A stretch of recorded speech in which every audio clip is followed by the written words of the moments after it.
Good morning. आज की class में हम लोग देखेंगे कि कॉन्स्टिट्यूशनल डेवलपमेंट कैसे इंडिया में हुआ ईस्ट इंडिया कंपनी के आने के बाद, कैसे हम लोग 1773 से लेके फिर कंटिन्यू ये जो रेगुलेटिंग एक्ट और चार्टर एक्ट क्या होता है, इसका प्रोसेस कैसे हुआ, फिर 1857 के रिवोल्ट के बाद कैसे 1858 में ब्रिटेन की गवर्नमेंट टेक ओवर कर लेती है और जो भारत का गवर्नर जनरल था वो भारत का वायसराय हो जाता है। फिर उसके बाद आगे कंटिन्यू फिर एक्ट आते रहते हैं। तो इस फॉर्मेशन में हम लोग फर्स्ट राउंड में देखेंगे 1773 से लेके 1857 से पहले तक कौन कौन से एक्ट आए, क्योंकि उससे पहले तक ईस्ट इंडिया कंपनी की कहानी है, उसके बाद की कहानी जो है वो ब्रिटेन की गवर्नमेंट के कंट्रोल में चला जाता है। राइट, अब है कि पूरा एक्ट का प्रोसीजर है। सबसे पहले रेगुलेटिंग एक्ट हमारे पास आता है, अगर आपको दिख रहा होगा तो ये इधर से भी दिख सकते हो, ये वाला भी दिख रहा है। तो सबसे पहले तो ये जानेंगे ईस्ट इंडिया कंपनी एस्टेब्लिश्ड हुआ 1600 में। उसके बाद फिर रेगुलेटिंग एक्ट आता है 1773 में, पॉलिटिकल पावर बन जाता है 1767 में। फिर उसके बाद एक एक्ट आता है 1781 में, फिर पिट्स इंडिया एक्ट 1784, फिर 1813 में एक एक्ट आता है, फिर 1833 में एक एक्ट आता है, फिर 1853 में एक एक्ट आता है। तो ये डिफरेंसेस क्या हैं, what is the differences of charter act and what is the differences of regulating act. तो रेगुलेटिंग एक्ट और चार्टर एक्ट को समझने से पहले हमें ये जानना होगा कि इसका फॉर्मेशन कैसे हुआ था। तो इसके फॉर्मेशन को जानने के लिए हमें थोड़ा सा आगे जाना पड़ेगा। राइट, तो इसके फॉर्मेशन को देख लेते हैं। तो सबसे पहले एक ईस्ट इंडिया कंपनी एस्टेब्लिश्ड होती है। ईस्ट इंडिया कंपनी अभी भी, जैसे इंडिया में भी कोई कंपनी एस्टेब्लिश्ड आपको करना है तो कंपनी रजिस्ट्रेशन एक्ट है, तो कंपनी रजिस्ट्रेशन एक्ट के तहत आपको जाके एक कंपनी को रजिस्ट्रेशन कराना पड़ेगा। फिर अगर आप उसको शेयर मार्केट में लिस्टेड कराना चाहते हो तो फिर आपको सेबी के पास जाना पड़ेगा। कंपनियां दो तरह की होती है। एक कंपनी होती है कि आपने कंपनी बना ली, रजिस्ट्रेशन करा लिया और आप ट्रेड कर रहे हो, जो भी आप व्यापार कर रहे हो, ट्रेड एंड कॉमर्स में लगे हुए हो। एक है कि आप पब्लिक लिमिटेड कंपनी होना चाहते हो। जब आप पब्लिक लिमिटेड कंपनी होना चाहते हो तो उस कंडीशन में आपको सेबी के पास जाना पड़ेगा और सारे डॉक्यूमेंट का वेरिफिकेशन कराना होगा कि आपका कितना टर्नओवर है, क्या है, बोर्ड ऑफ डायरेक्टर्स में कौन है, एमडी कौन है, सीईओ कौन है, इन तमाम चीज़ों को। फिर आप पब्लिक लिमिटेड कंपनी हो जाओगे और आप अपना आईपीओ लॉन्च करोगे, initial public offer. IPO launch करोगे तो पहली बार आप में इन्वेस्ट होगा, है ना। पहली बार जो बाहर के लोग हैं, जो आम कॉमन पीपल है, वो आपके शेयर को खरीदेगा, यानी कि आपके हिस्से को खरीदेगा। That is the share market का कॉन्सेप्ट है। तो उसी तरह से ईस्ट इंडिया कंपनी एक प्राइवेट कंपनी है, तो प्राइवेट कंपनी को रजिस्ट्रेशन के लिए क्राउन के पास जाना पड़ेगा, चूंकि मेडाइवल एज है, क्वीन वाला मैटर है, तो क्राउन या क्वीन जो भी उस समय होगा थ्रोन पे, उसके पास आपको जाना पड़ेगा। तो 1600 में एक ईस्ट इंडिया कंपनी रजिस्टर्ड होती है। राइट, अब ये जो ईस्ट इंडिया कंपनी रजिस्ट्रेशन होती है तो इसमें प्रॉब्लम क्या है कि ये अफ्रीका है, तो इसको अफ्रीका के इस कोस्ट से भारत आना है। राइट, तो इस कारण से इसको काफ़ी कॉस्ट आएगा।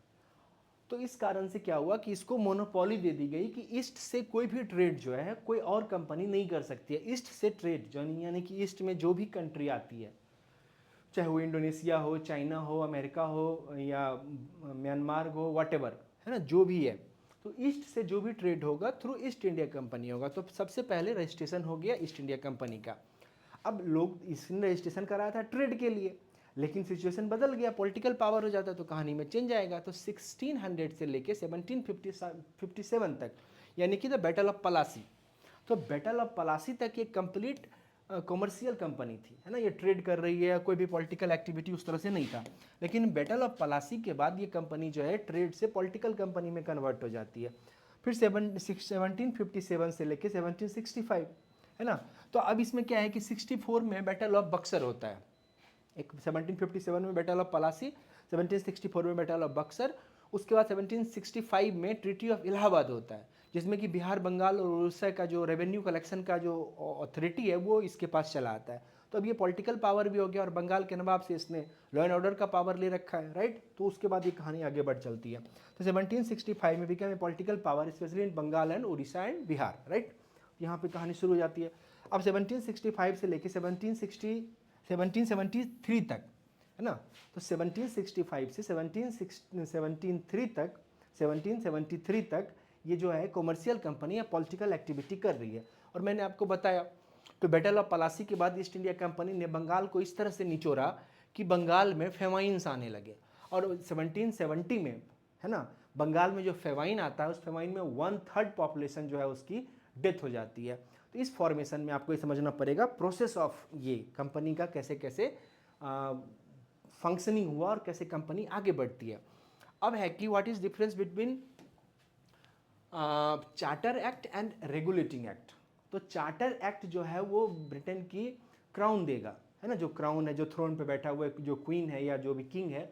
तो चार्टर मीन्स हुआ दैट इज द परमिशन, और रेगुलेटिंग एक्ट मतलब हुआ कि कंपनी अब ट्रेड नहीं पॉलिटिकल एक्टिविटी कर रही है तो इसको पॉलिटिकली गाइड करेगा वहाँ का पार्लियामेंट, हम आपको रेगुलेट करेंगे, राइट।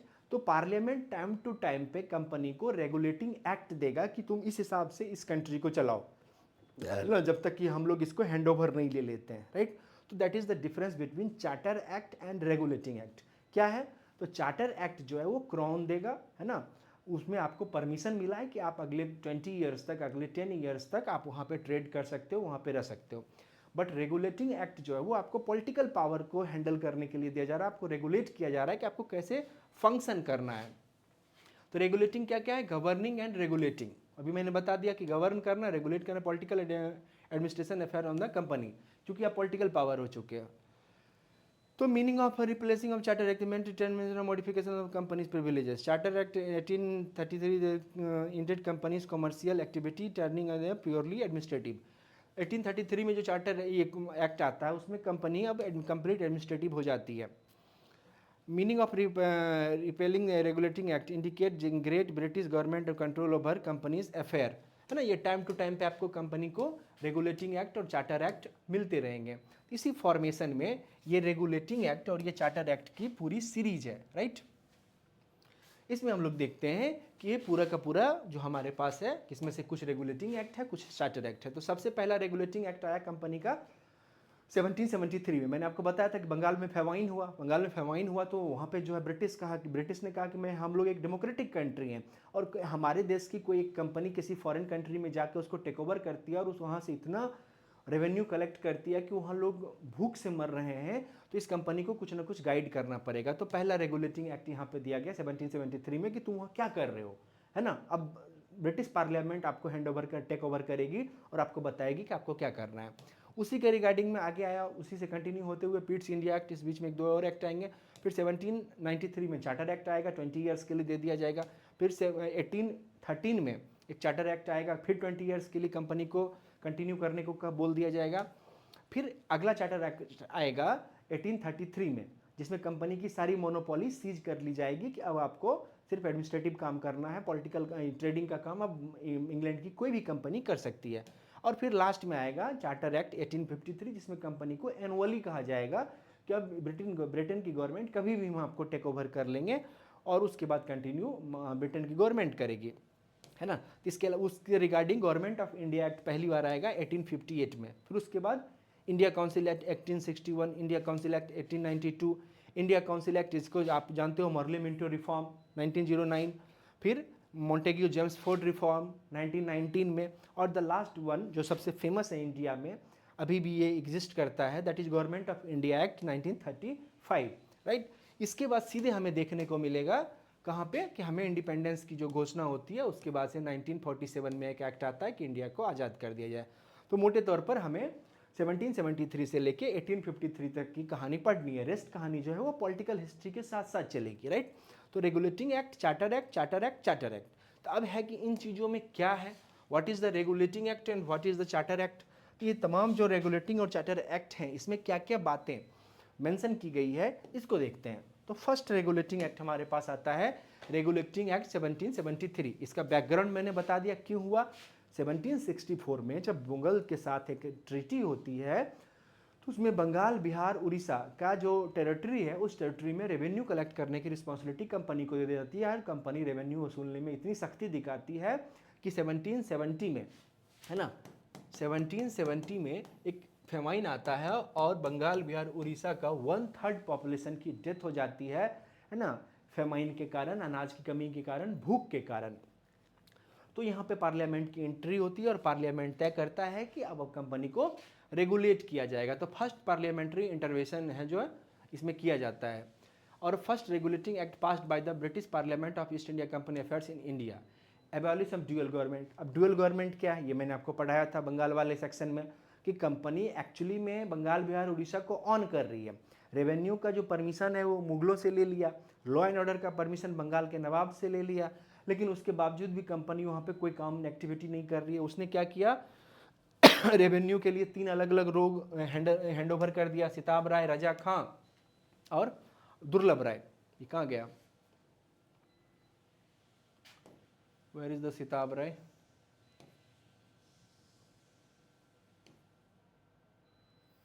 यही कहीं होना चाहिए था, खैर जो भी है, हाँ यहाँ पे दिया हुआ है। डुअल गवर्नमेंट को हटा दिया गया और ये जो तीनों को रेवेन्यू कलेक्ट करने की रिस्पॉन्सिबिलिटी दी गई थी, उससे अब कहा गया कि आप इसको लीजिए और डायरेक्ट टेक ओवर करो, क्योंकि इससे बहुत अधिक परेशानी हो रही है। तो यहाँ पे एबॉलिशन ऑफ डुअल गवर्नमेंट कर रहा है। एंड ऑफ डुअल गवर्नमेंट कहाँ पे, बिहार, बंगाल और उड़ीसा में।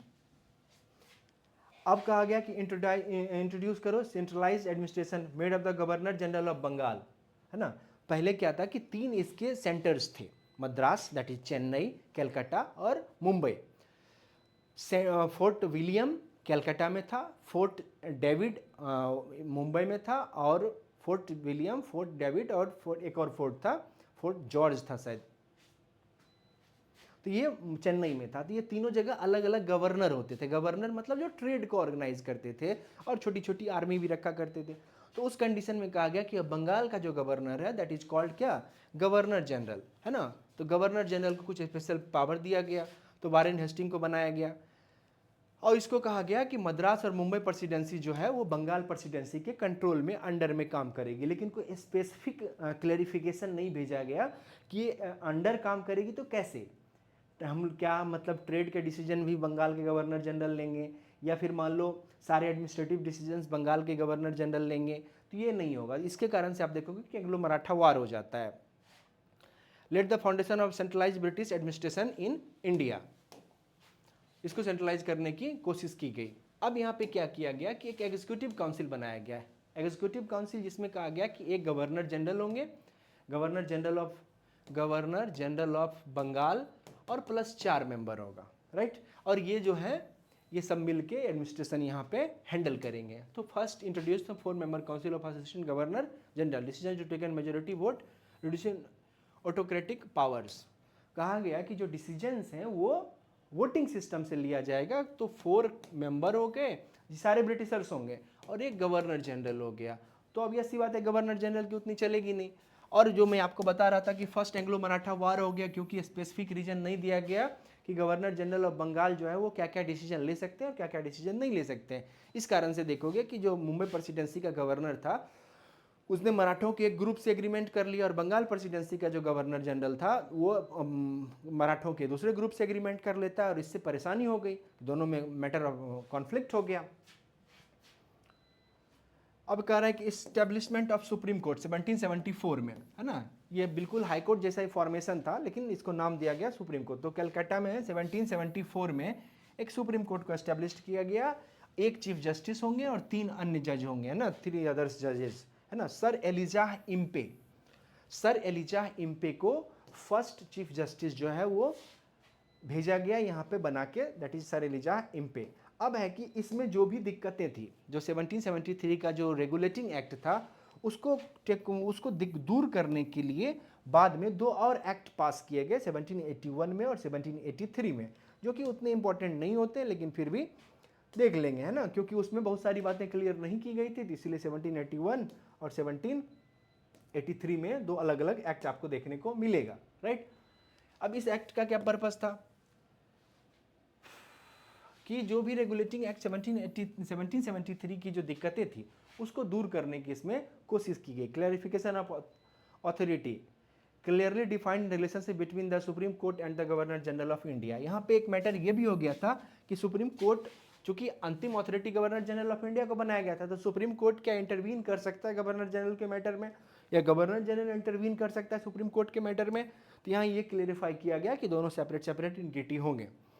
अब कहा गया नेक्स्ट क्या कि jurisdiction of Supreme Court of Calcutta. तो jurisdiction of Supreme Court Calcutta का कहा गया कि ये कलकत्ता जो उसका अपना एरिया है ना, जहाँ पे फोर्ट विलियम है, Fort Saint George, Fort Saint David, Fort William, है ना। तो फोर्ट सेंट जॉर्ज चेन्नई में है, फोर्ट सेंट डेविड मुंबई में है, और फोर्ट सेंट विलियम कलकत्ता में है। तो यहाँ पे कहा गया कि जो कलकत्ता वाला एरिया है सिर्फ आपको उसी एरिया में ही सुप्रीम कोर्ट वाला एक्टिविटी करना है और वो आपके जुरिस्डिक्शन में आता है। अब यहाँ पे एक और मैटर आ गया कि इस एरिया में जो लोग रह रहे हैं, जो हिंदू और मुसलमान यहाँ पे जो इंडियंस रह रहे हैं, तो उसमें क्या होगा, दो तरह के लॉ होते थे, एक सिविल लॉ होता है, एक क्रिमिनल होता है। तो इसमें कहा गया कि सिविल मैटर जो है हिंदू और मुसलमान के वो डिफरेंट है ना, कि पिता की संपत्ति में किसको हक मिलेगा, तमाम तरह की बातें, मैरिज का कैसे प्रोसेस होगा, तो that is called civil law, right. तो सिविल लॉ हिंदू और मुसलमान का सेपरेट कहा गया कि आप इसको अलग अलग करें। हिंदू वाले को कहा गया कि दैवभाग और मिताक्षरा जो याकबैल की स्मृति का पार्ट है ना, और ये जो इस्लामिक लोग हैं उनको कहा गया कि इनका जो सिविल मैटर है वो शरीयत से आप हैंडल करोगे, राइट। तो यहाँ पे ये मैटर किया गया। अब immunity of government of servants, अब ये क्या है, ये क्या इम्यूनिटी का मैटर है कि ईस्ट इंडिया कंपनी जब पॉलिटिकल पावर बनी तो ट्रेड तो उससे पहले कर रहे थे, तो पूरा का पूरा ईस्ट इंडिया कंपनी का जो भी एम्प्लॉय था वो हाईली करप्शन में इन्वॉल्व हो गया, है ना, और उनके लिए बहुत बेनिफिशरी रहा था। तो यहाँ पे बार बार इसके ऊपर कई सारे केसेस होने लगे, तो इसको इम्यून किया गया कि जो आप इम्यूनिटी गवर्नमेंट ऑफ सर्वेंट्स हैं उसके ऊपर किसी तरह की जुरिस्डिक्शन ऑफ सुप्रीम कोर्ट, है ना, acting in official capacity were guaranteed immunity from jurisdiction of Supreme Court, तो उसके ऊपर कोई भी कार्रवाई नहीं होगी, क्योंकि वो ब्रिटिशर्स हैं, है ना। तो ब्रिटिशर्स है तो कहा गया कि यहाँ का ये इंडियन सुप्रीम कोर्ट जो है इनके ऊपर अपने हिसाब से मनमाना एक्टिविटी नहीं कर सकता, क्योंकि ये लोग हाईली करप्शन में इन्वॉल्व हो चुके थे। तो इस कंडीशन में कहा गया कि यहाँ का जो कलकत्ता का सुप्रीम कोर्ट है वो कोई भी एक्टिविटी नहीं करेगा, अगर कोई ऐसा ऑफेंस इनके ऊपर दिखता है तो इसको इंग्लैंड में हम लोग निपटाएंगे, आपको ये सब करने की जरूरत नहीं है। तो नेक्स्ट हमारे पास जाता है that is Pitt's India act 1784। तो what is the Pitt's India act, तो विलियम पिट की गवर्नमेंट थी, उसने ये एक्ट पास किया था। The prime minister of William पिट, है ना, ब्रिटेन की गवर्नमेंट, ब्रिटेन के पार्लियामेंट में, तो उस दैट इज इसीलिए इसको कहा जाता है पिट्स इंडिया एक्ट। अब यहाँ पे क्लियर कहा गया क्या कि कॉमर्शियल एंड पॉलिटिकल एडमिनिस्ट्रेशन को आपको अलग अलग करना है ना, कि आपका जो पॉलिटिकल एडमिनिस्ट्रेशन का जो एक्सपेंसेस है उसको आप सेपरेट एक मेंटेन कीजिए उसका डाटा, और कॉमर्शियल चीज़ें का जो आपको एक्सपीरियंस है, लॉस प्रॉफिट जो भी है, तो कॉमर्शियल को आप अलग करो और पॉलिटिकल और एडमिनिस्ट्रेशन का फंक्शन को अलग करो। ये दैट मीन्स हो गया कि अब कंप्लीट धीरे धीरे ब्रिटेन की जो पार्लियामेंट है वो ईस्ट इंडिया कंपनी पर अपना फंदा कसते जा रही है ना। तो कॉमर्शियल अलग, पॉलिटिकल अलग, required separate accounting for each functions, ये मैंने बताया कि दोनों को अलग अलग आपको डाटा रखना पड़ेगा कि आपने कितना एक्सपेंस किया और कहाँ कहाँ किया। अब यहाँ पे कहा गया कि एक होता था बोर्ड ऑफ डायरेक्टर, तो बोर्ड ऑफ डायरेक्टर वो है जो ईस्ट इंडिया कंपनी के पूरे फंक्शन को देखेगा, क्योंकि ये प्राइवेट कंपनी है तो ईस्ट इंडिया कंपनी के फंक्शन को देखेगा। लेकिन चूंकि इतनी बड़ी कंपनी हो चुकी है उसने इंडिया को धीरे धीरे टेक ओवर करना शुरू कर दिया है, और 1784 तक में ठीक ठाक टेरिटरी इसके पास आ चुकी है, बिहार बंगाल उड़ीसा तो टेक ओवर हो ही गया, आगे बढ़ते हुए मान लो इलाहाबाद तक का एरिया इसके पास आ जाता है, और फिर बहुत सारे एग्रीमेंट्स होते हैं, बहुत सारी और एरियाज़ जो हैं अलग अलग जगहों पे इंडिया में ही ये कर लिया। तो कहा गया अब नहीं, बोर्ड ऑफ डायरेक्टर्स के ऊपर एक बोर्ड ऑफ कंट्रोल होगा, और ये जो बोर्ड ऑफ कंट्रोल होगा ना, ये गवर्नमेंट ऑफ जो ब्रिटेन की गवर्नमेंट है उसके द्वारा लोग उसमें एम्प्लॉय अपॉइंट किए जाएंगे, और वो कंट्रोल रखेगी, नज़र रखेगी कि आप क्या सही और क्या गलत कर रहे हैं। तो बोर्ड ऑफ डायरेक्टर्स के ऊपर एक बोर्ड ऑफ कंट्रोल का आना हो गया। Board of control was created to supervision to political and administrative affairs of the company. वही मैंने कहा कि broad company under direct control of the British government. अब यहाँ से कहानी शुरू हो जाती है कि ब्रिटिश गवर्नमेंट, चूंकि जरूरी भी था कि अब ये इंडिया में पॉलिटिकल पावर बन चुकी है, तो इस कंडीशन में बोर्ड ऑफ डायरेक्टर्स की एंट्री होती है, that is the Pitt's India act. इसके अलावा और भी जो मैटर थे उसको हैंडल किया जाएगा। Supreme authority of governor general of Bengal, यहाँ पे जो पीछे परेशानी हुई थी कि तीनों गवर्नर जनरल में बंगाल के गवर्नर जनरल को स्पेशल वैल्यू दिया गया था, लेकिन ये फाइनलाइज नहीं किया गया कि फाइनल डिसीजन किसका होगा। तो यहाँ पे ये मेंशन किया गया कि फाइनल डिसीजन जो है गवर्नर जनरल ऑफ बंगाल का माना जाएगा। तो बंगाल का जो गवर्नर जनरल है वो अंतिम अथॉरिटी माना गया। Governor general Bengal was given supreme authority of the Madras and Bombay presidency, कि अब तीनों का डिसीजन जो है वो बंगाल के गवर्नर जनरल को दिया गया। Restoring the governor generals council, अब Governor general council strength reduce from the 4 to the 3 members. इसमें क्या हो रहा था कि 1+4, तो 1+4 में हमेशा जो ये 4 वाला मैटर था इसके हिसाब से काम हो रहा था, तो इसको कहा गया कि इसको कम करना जरूरी है, राइट। तो 1+3 कर दिया गया कि एक गवर्नर जनरल ऑफ बंगाल होगा और 3 और मेंबर्स जो होंगे वो इसमें इन्वॉल्व होंगे और ये सपोर्ट करेंगे और तीनों मिलकर इसमें डिसीजन लिए जाएंगे, है ना। में more the efficient primary to improve administration in India, ensure greater British government control over companies rule, right. तो ये सारी बातें हैं कि कंपनी को धीरे धीरे कंट्रोल में करने की कोशिश की जाने लगी। अब आते हैं, अगला एक्ट आता है एक्ट ऑफ 1786। 1786 का जो एक्ट है ये एक आदमी के लिए लाया गया, उस आदमी का नाम है लॉर्ड कॉर्नवालिस। ये काफ़ी हाईफाई बंदा है। अभी तक क्या था कि ईस्ट इंडिया कंपनी में मतलब सेकंड क्लास, जो ब्रिटेन के सेकंड क्लास सिटीजन थे, या आप आसान भाषा में ये कहो कि जो मिडिल क्लास के बच्चे थे, है ना, तो वो आके इसमें जॉब करते थे, या इसमें आना जो अपर क्लास था, जो ब्रिटेन की पॉलिटिक्स में काफ़ी इन्फ्लुएंस रखता था, उस फैमिली के लोग यहाँ नहीं आते थे। बट यहाँ तक आते आते ब्रिटेन के लोगों को ये बात समझ में आ गई कि ईस्ट इंडिया कंपनी काफ़ी वहाँ रेवेन्यू वाले एरिया में गई है और वहाँ बहुत प्रॉफिट है, तो वहाँ एक मतलब कैपेबल बंदे को भेजा जाए। तो वो कैपेबल बंदा कौन है? Lord Cornwallis. तो कॉर्नवालिस ऐसे नहीं आएगा, कॉर्नवालिस अपनी शर्तों पे आएगा। पहले कॉर्नवालिस जो बोलेगा आप वो करो। तो क्या क्या वो बोला? तो यहाँ पे कहा गया कि the governor general's position aim to empower the governor general specially to response Lord Cornwallis demands, है ना। कंट्रोल ओवर काउंसिल, जो ये काउंसिल बनी थी 1+3 में, इसमें कहा गया नहीं 1+3 तो है ही, लेकिन अंतिम बात जो माना जाएगा वो गवर्नर जनरल ऑफ बंगाल का माना जाएगा, फाइनल अथॉरिटी उसी का होगा। ये 3 मेंबर क्या बोल रहे हैं इससे कोई लेना देना नहीं है। Greater control over the governor general council and its member, authorize the governor general to override the decision of the council, कि काउंसिल कोई भी डिसीजन ले हम इसको टेक ओवर कर सकते हैं, इसको पलट सकते हैं, इसको अपने हिसाब से मैनिपुलेट करके मैं जो बोलूँगा वही माना जाएगा। सबने कहा ओके भाई, कॉर्नवालिस जाएगा तो इतनी बड़ी कंपनी और इतना बड़ा कंट्री है, उसको संभालने में इस बंदे के पास ये एफिशिएंसी है कि ये हैंडल कर लेगा। तो that is the Lord Cornwallis, right. आगे क्या है? और जो भी कॉन्सिक्वेंसेस होंगे उसका जो रिस्पॉन्सिबिलिटी है वो गवर्नर जनरल ऑफ बंगाल का होगा। Extended to future governor general, तो ये कंटिन्यू कर लिया गया। आगे जितने भी गवर्नर जनरल आएंगे सबको ये स्पेशल प्रोविजन वाला जो आइटम है जो कॉर्नवालिस के लिए लाया गया था वो रेस्ट सारे गवर्नर जनरल को मिलता रहेगा। The special power of bypass council decision was the later extended to all further governor generals. तो एक्ट ऑफ 1786 अगर आपसे पूछता है तो 1786 का एक्ट सिर्फ एक बंदे के लिए आया था, that name was Lord Cornwallis. उसने कहा कि मुझे फुल अथॉरिटी चाहिए, मुझे कोई इंटरफेयर नहीं चाहिए, तो मैं जाऊंगा, नहीं तो मुझे कोई ज़रूरत नहीं है। क्योंकि ये बहुत पावरफुल बंदा था, तब वहाँ के पॉलिटिकल गलियारे में कि फ्यूचर पीएम इसको लोग देख रहे थे, तो वो यहाँ आने को रेडी हो गया, यही बहुत बड़ी बात थी। ठीक, यहाँ तक मामला आ गया। अब आते हैं 1793। तो 1793 में क्या होगा? इसको कहा गया चार्टर एक्ट। चार्टर एक्ट कौन देगा? क्राउन देगा। क्यों? ये पार्लियामेंट नहीं देगा, पार्लियामेंट देगा तो उसे क्या बोलेंगे? Regulating act. तो ये क्राउन दे रहा है चार्टर एक्ट, और उसी में बहुत सारी बातें मेंशन कर दी जाएगी।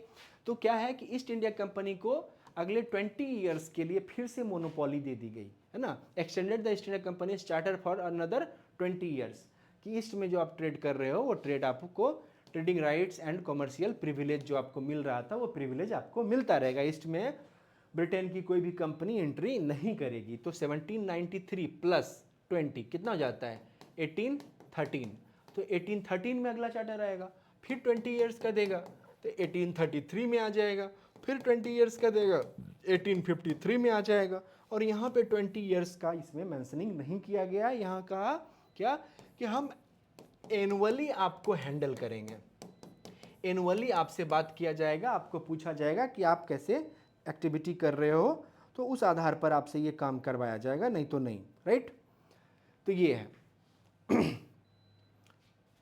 अब यहाँ पे एक चीज़ और मेंशन किया गया कि आपको गवर्नमेंट को, ब्रिटेन की गवर्नमेंट को एनुअली पेमेंट करना पड़ेगा। आप बहुत माल कमा रहे हो, बहुत पैसा कमा रहे हो, तो 5 लाख जो पाउंड उस समय चल रहा था, तो 5 लाख पाउंड एनुअली ब्रिटेन की गवर्नमेंट को ईस्ट इंडिया कंपनी पेमेंट करेगी, है ना। और ये पैसा इंडियन रेवेन्यू जो ब्रिटिश गवर्नमेंट को दिया जाएगा, मतलब इंडिया वाला पैसा आप कमा के वहाँ दोगे। Governor general, governor and commander in chief appointed only with royal approval. यहाँ पे एक और चीज़ मेंशन किया गया। अभी तक क्या हो रहा था कि बोर्ड ऑफ डायरेक्टर्स के जो मेंबर थे, तो बोर्ड ऑफ डायरेक्टर्स के मेंबर ही अप्रूव करते थे कि कौन गवर्नर होगा, कौन गवर्नर जनरल होगा, है ना, या फिर कोई और मिलिट्री कमांडर कौन वहाँ इंडिया जाएगा। अब कहा गया नहीं, अगर किसी को भी आप इस हायर पोस्ट पे भेजते हो, चाहे गवर्नर जनरल बना के भेजो या किसी बंगाल और चेन्नई, मुंबई और चेन्नई का गवर्नर बना के भेजो या कमांडर इन चीफ बनाकर भेजो, तो उस कंडीशन में आपको रॉयल अथॉरिटी से यानी कि क्राउन से आपको परमिशन लेना पड़ेगा। क्राउन वेरीफाई करेगा तो वो जो बंदा है वहाँ पे जाके ज्वाइन कर सकता है। अब नेक्स्ट है कि रिस्ट्रिक्शन क्या लगा, senior company officer could not leave India without official permission, कि जो बड़े अथॉरिटी थे वो बिना परमिशन के इंडिया से बाहर नहीं जा सकते हैं, उनको परमिशन लेना पड़ेगा। Privilege country trade licence, company issues trade licence known as country trade passes including the opium trade with China, है ना। कंपनी आपको लाइसेंस देगी किसी बंदे को, किसी ऑर्गेनाइजेशन को, तो ओपियम का ट्रेड वो चाइना से कर सकता है, चाइना में जाके ओपियम बेच सकता है। तो ये वाला परमिशन आपको कंपनी के, आपको जो लाइसेंस दिया जाए, कंपनी आपको लाइसेंस देगी, ना कि ब्रिटेन की गवर्नमेंट, क्योंकि कंपनी को क्या है, ईस्ट में ट्रेड करने की मोनोपोली दी गई है। रेवेन्यू एंड जुडिशियल सेपरेशन किया गया, रेवेन्यू एडमिनिस्ट्रेशन को अलग कर दिया गया और जुडिशियल फंक्शन को अलग कर दिया गया। पहले सारा एक ही बंदा दे हैंडल कर रहा था।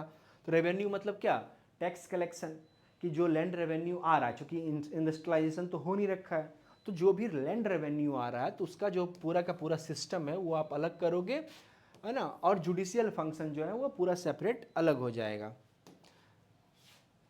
और एक नया डिपार्टमेंट बनाया गया, led to the abolition of माल अदालत, रेवेन्यू कोर्ट्स, है ना, चूंकि वो जुडिशियल मैटर हो जाता है तो इसमें कहा गया कि अब ये जुडिशियली हैंडल करेगा, ना कि आप हैंडल करोगे। Home government expenses, home government members based in England were paid from Indian revenue practice that continued until 1919 तक, है ना। तो जो ये जो बोर्ड ऑफ डायरेक्टर्स हैं, वो जो बोर्ड ऑफ कंट्रोल है, तो ये बोर्ड ऑफ डायरेक्टर्स और बोर्ड ऑफ कंट्रोल, इन तमाम लोगों की जो सैलरी आएगी वो इंडिया में जो आप पैसे कमा रहे हो, इकट्ठा कर रहे हो, उस पैसे से उनको सैलरी दी जाएगी, राइट। तो ये कहा गया आपको पिट्स इंडिया एक्ट में। अब आते हैं अगले चार्टर में, पिट्स इंडिया एक्ट, पिट्स ही था ना, नहीं, चार्टर एक्ट था 1793 का। अब नेक्स्ट आता है 20 ईयर्स के बाद, है ना, तो 20 ईयर्स मतलब 1813, तो 1813 में फिर अगला चार्टर मिला, 20 ईयर्स का मिलता था चार्टर उस पीरियड में। तो extend to trade rights, trade right को एक्सटेंड किया गया, लेकिन कुछ कंडीशन इसमें रहेगा। Revenue the East India Company charter from the 20 years, trade monopoly, trade monopoly आपकी ईस्ट के साथ जो थी वो कंटिन्यू की जाती है, but remain monopoly of tea trade, है ना, और चाइना ट्रेड। तो इसमें ये कहा गया कि दो चीज़ का ट्रेड जो ईस्ट से हो रहा है, एक टी का और दूसरा जो है वो चाइना के साथ। तो ये जो ट्रेड है टी और चाइना, इसको हिंदी में कहते हैं चाय और चीन। तो चाय और चीन 1813 में, 1813 में ये आप कंटिन्यू करो, रेस्ट जो आपको ईस्ट के साथ और सारे ट्रेडों की मोनोपोली दी गई थी उसको कैंसिल कर दिया गया, कि सिर्फ चाइना के साथ जो आपका ट्रेड है वो आपकी मोनोपोली रहेगी। और ईस्ट में कहीं से भी, असम में चाय वगैरह के बागान है ना, और चाइना में भी है, तो वहाँ जो चीन के साथ ट्रेड होगा और चाय का जो ट्रेड होगा, ये ट्रेड आपकी मोनोपोली रहेगी, रेस्ट सारे को एबॉलिश कर दिया जाएगा।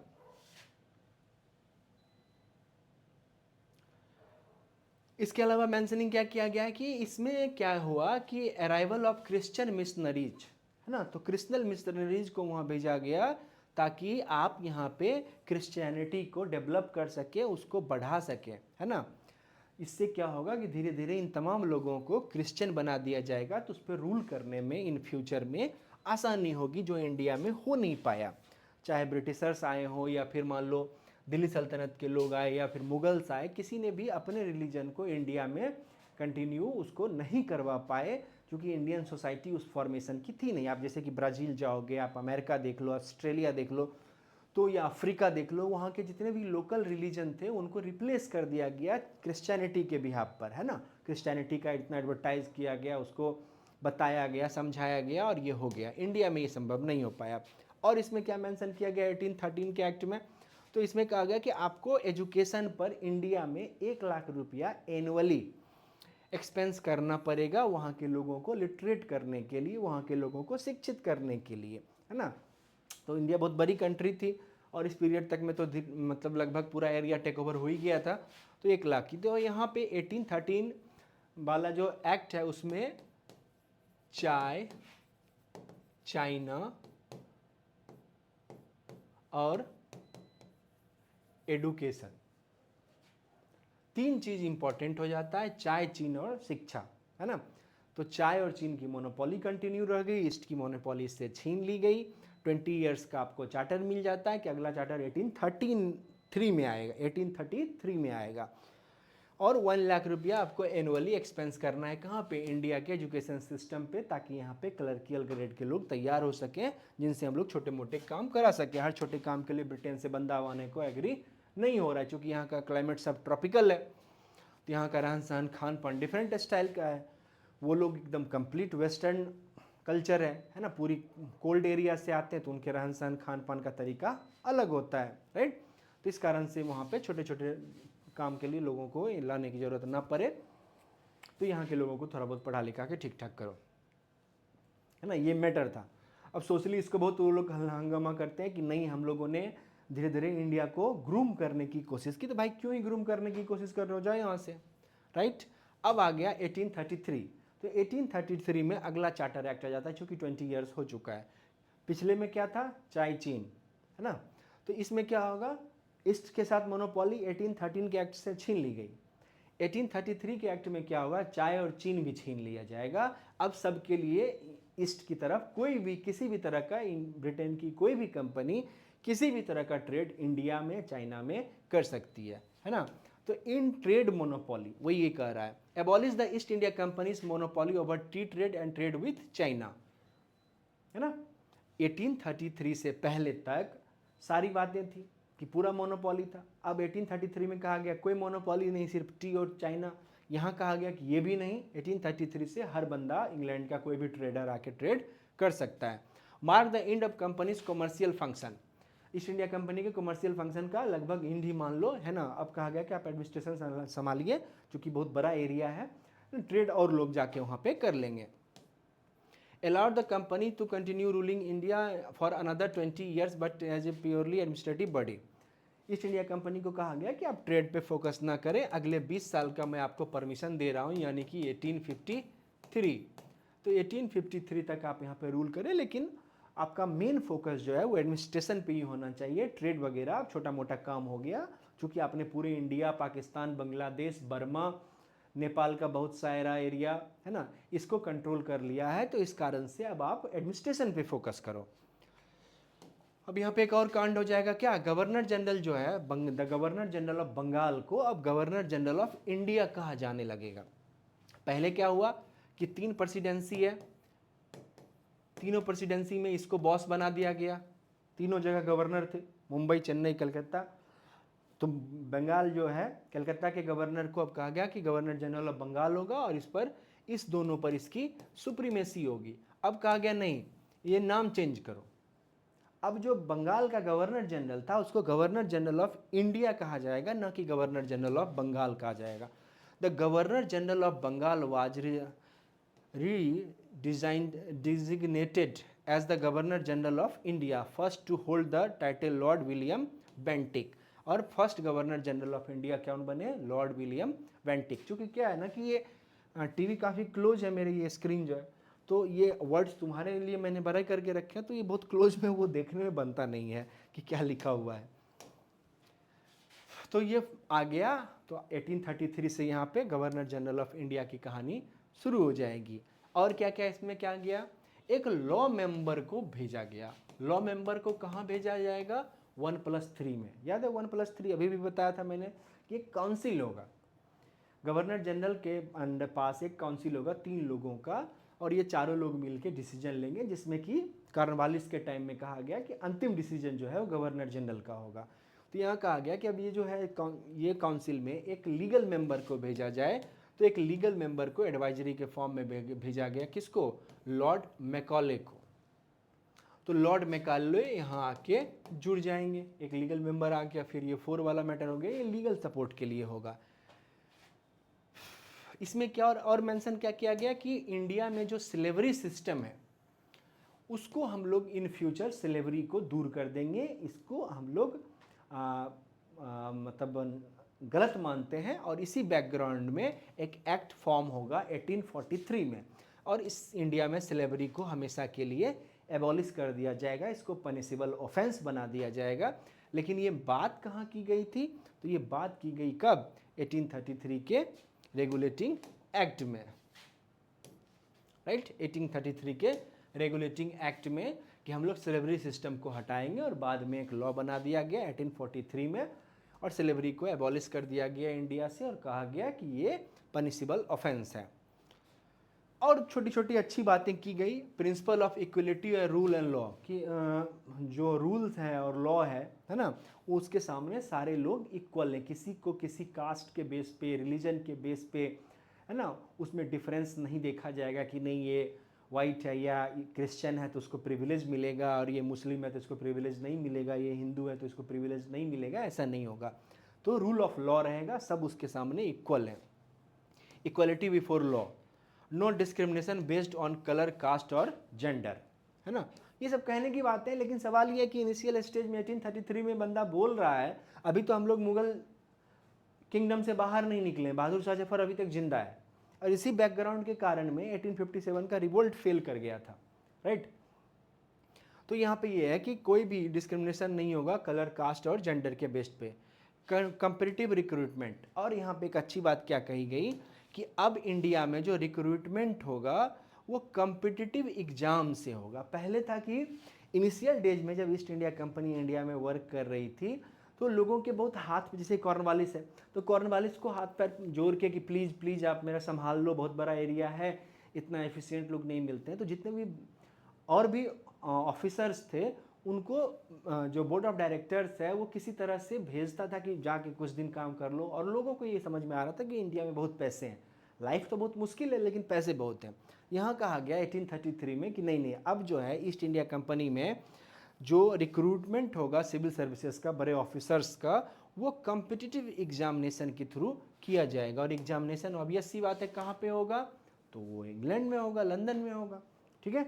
ये लेकिन बात कही गई, इसी बिहाफ पे आगे में कम्पिटिटिव एग्जामिनेशन स्टार्ट कर दिया जाएगा, तो ये याद रखना 1833 में कहा गया है।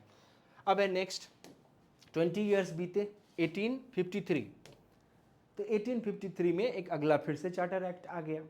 अब इसमें मोनोपोली तो पहले ही ले चुका है, 1833 में ही कह दिया गया कोई मोनोपोली नहीं, कहा आपको एडमिनिस्ट्रेशन चलाना है। अब यहाँ पे मेंशनिंग किया गया है कि अब आपको 20 ईयर्स के लिए मैं चार्टर नहीं दे रहा हूँ, आपको एनुअली चार्टर मैं दे रहा हूँ। हर ईयर आपके काम की समीक्षा की जाएगी, आपका ऑडिट किया जाएगा कि आप कैसा काम कर रहे हो, उस कंडीशन में फिर आपको हम कंटिन्यू करेंगे। Allowed the East India Company to continue governing in India definitely, right. क्यों? क्योंकि हम आपको एनुअली रिव्यू करेंगे कि आगे कब तक आपको करना है ये नहीं पता, लेकिन अभी फिलहाल है कि अब करो, आप ही संभालो इसको, लेकिन हम एनुअली इसको रिव्यू करेंगे। कोई फिक्स टेन्योर नहीं दिया कि 20 ईयर्स तक आप रहोगे, 25 ईयर्स तक रहोगे या 100 ईयर्स तक रहोगे। इसीलिए देखोगे कि 1857 में जैसे ही रिवोल्ट होता है वैसे ही 1858 में ब्रिटेन की गवर्नमेंट इंडिया को टेक ओवर कर लेती है, ईस्ट इंडिया कंपनी से इसको छीन लेती है, क्योंकि अब कोई 20 ईयर्स का दिया हुआ। अगर यहाँ पे 20 ईयर्स दिया रहता तो फिर सीधे ब्रिटेन की गवर्नमेंट को 1873 में मौका मिलता कि इंडिया को टेक ओवर कर लिया जाए। तो एनुअल रिव्यू आपका किया जाएगा।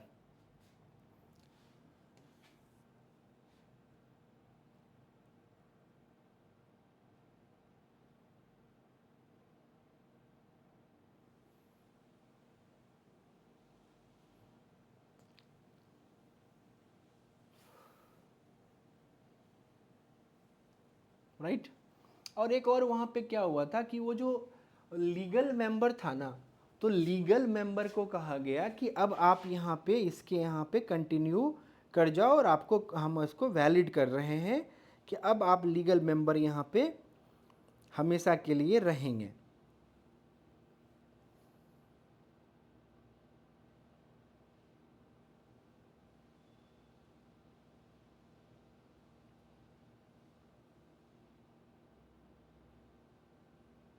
यही बात कही गई थी।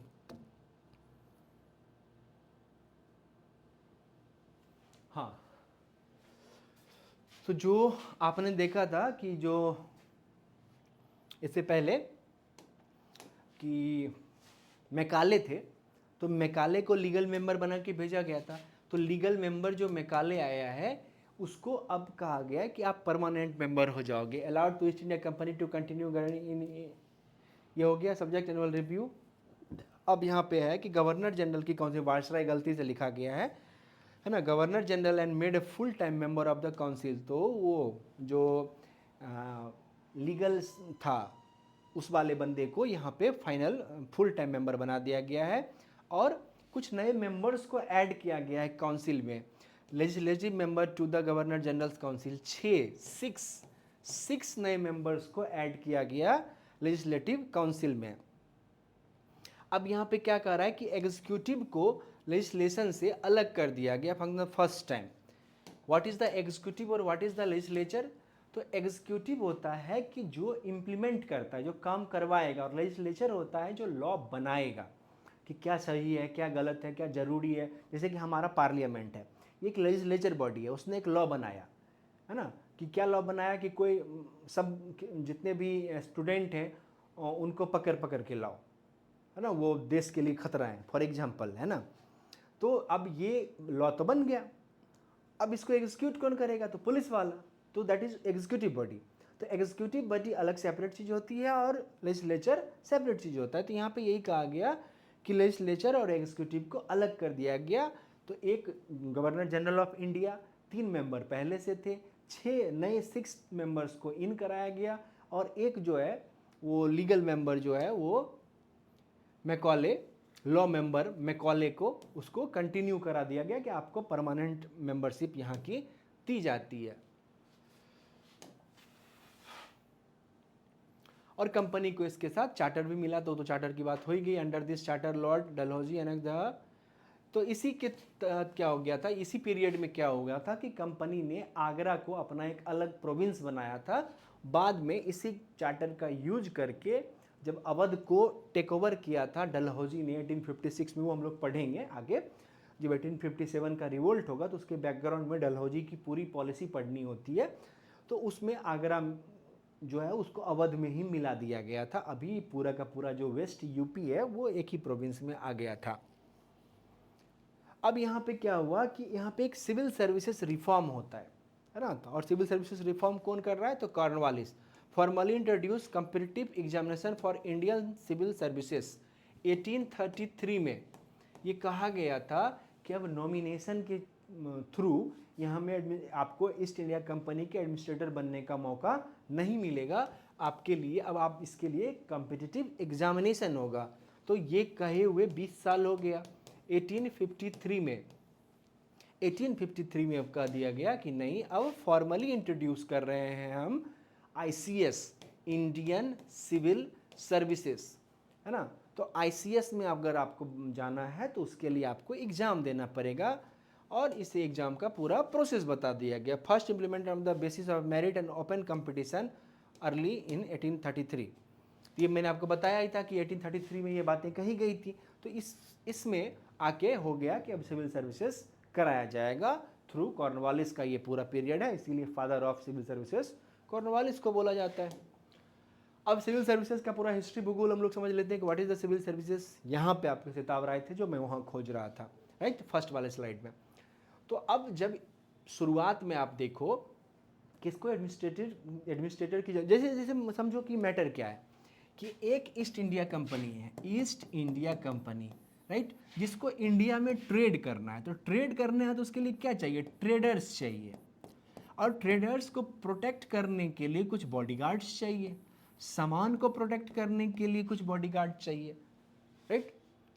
तो ईस्ट इंडिया कंपनी ने कुछ लोगों को हायर कर लिया इंग्लैंड में एम्यूनेशंस, और चूंकि लंबी यात्रा है समुद्र में, है ना, तो उसमें जो शिप है उसको प्रोटेक्ट करने के लिए शिप में कैनल लगा दिए गए हैं। चूँकि पुर्तगाली बहुत परेशान कर रहे थे, फ्रांसीसी फिर बाद में परेशान करने लगे, तो वहाँ पे आर्मी का होना ज़रूरी है। तो एक पूरा प्रॉपर छोटी सी आर्मी लेके ये लोग इन करते हैं। फिर यहाँ पे ये लोगों को हायर कर लेते हैं, मल्टीपल ग्रुप्स को, जो इनके प्रोटेक्टर हो जाते हैं, राइट। अब टाइम के साथ क्या हो गया, ये मैं आर्मी बना रहा हूँ और ये ट्रेडर अभी कोर में है। टाइम के साथ क्या हुआ कि ये ट्रेडर जो है वो पॉलिटिकल एक्टिविटी में इन्वॉल्व हो गए और इंडिया पे टेक ओवर कर लिए। अब जब इंडिया पे टेक ओवर कर लिए तो इनकी आर्मी बढ़ती चली गई, ये इनके पास मल्टीपल आर्मी हो गया, और आर्मी हायर कर लो, है ना। लोगों को सैलरी से मतलब है, किसको मारना है, कहाँ मारना है, कोई लेना देना नहीं। चूंकि मेडाइवल के पीरियड में यही होता था कि आपको जॉब अगर मान लो इस जिस स्टेट में आप रह रहे हो वहाँ की आर्मी में आपको जॉब नहीं मिला तो आप बगल के स्टेट में जाके वहाँ की आर्मी को ज्वाइन कर लो, क्योंकि यही जॉब है और कोई जॉब तो है नहीं। तो ये आर्मी इनकी बढ़ती चली गई और ये पूरे आर्मी का काम क्या है, इनको प्रोटेक्ट करना, जो ट्रेडर्स हैं। तो वही यहाँ पे ये बातें कही जा रही है। हाँ, सिविल सर्विसेज तक मामला आता था। अब ट्रेडर में क्या है कि जब बाद में इनको टैक्स कलेक्शन की रिस्पॉन्सिबिलिटी दी गई, सिताब राय, रजा खां और दुर्लभ राय, ये तीनों को अलग अलग जगह दिया गया। तो ये अलग अलग, जैसे फॉर एग्जांपल कि रजा खां बंगाल में टैक्स कलेक्ट कर रहा है। तो इंडिया में मेडाइवल के पीरियड में क्या प्रोसेस था कि जितना टैक्स कलेक्ट करोगे उसमें आपका जो खर्चा होगा उसके लिए हम आपको परसेंटेज कर देते हैं कि टोटल कलेक्टेड टैक्स में से 10% आपका हुआ। यहाँ कहा गया नहीं, ये नहीं होगा।